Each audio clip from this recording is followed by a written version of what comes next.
সুস্থতা আল্লাহ তাআলার যে কত বড় নিয়ামত, অসুস্থ না হলে কখনোই বুঝতে পারবেন না। একদমই রান্না করতে মন চাচ্ছে না। তবে যে হাতে মেখে রান্না করলাম, এই হাতে মেখে রান্নাটা কিন্তু অসাধারণ লাগে ছোট মাছ দিয়ে। আসসালামু আলাইকুম, আশা করি সবাই ভালো আছেন। আলহামদুলিল্লাহ আমি অনেক ভালো আছি। যেরকম আছি আলহামদুলিল্লাহ, সবাই আমার জন্য দোয়া করবেন। আমি প্রচন্ড অসুস্থ।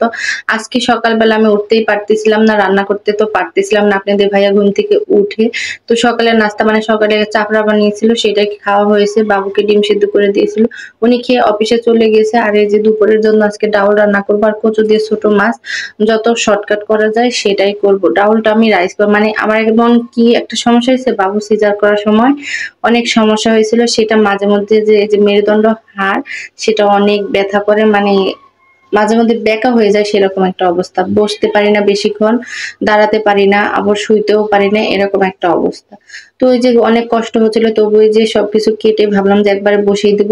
আমি রাইস কুকারে ডাউলটা দিয়ে গেছিলাম সবকিছু মাখিয়ে, তারপর গ্যাসে আমি বাগার দিয়ে দিলাম। যেহেতু রাইস কুকার কি দাঁড়িয়ে রান্না করতে হয় না, দিয়ে ধুয়ে গেলে চলে হয়। আর এই যে ভাবলাম যে একটু কচু দিয়ে ছোট মাছ দিয়ে করি, একবারে মেখে ভালো করে যে মাখানের মধ্যে যেন অর্ধেক হয়ে যায় সেরকম করে একটু পানি দিয়ে বসিয়ে যাব। এটাও ঝটপট করে হয়ে যাবে, আজকে শর্টকাট সব রান্না।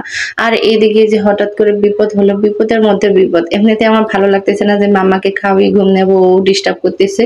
তো এদিকে আবার কারেন্ট নেই, আবার যে পানি নেই, একটা ফোঁটাও পানি নেই। আমরা যেহেতু খাবারের পানি কিনে খাই, এখানে খাওয়ানো হয় বা লাইন ধরে পানি নিয়ে আসতে হয় খাবারের পানিগুলো, সেগুলোও নেই। আর এক জগ আছে যে সেগুলো যদি আমি শেষ করে ফেলি তারপর কি হবে, সেইভাবে মানে বাবুকে গোসল করাবো, রান্না করব।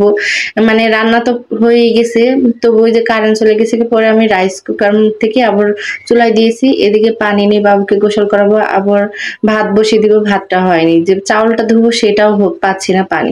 আবার এখানে একটা বাড়িতে ভালো পানি পাওয়া যায়, সেখানে গিয়েছিলাম, তারাও বাড়ি তালা দিয়ে চলে গেছে গেটটা।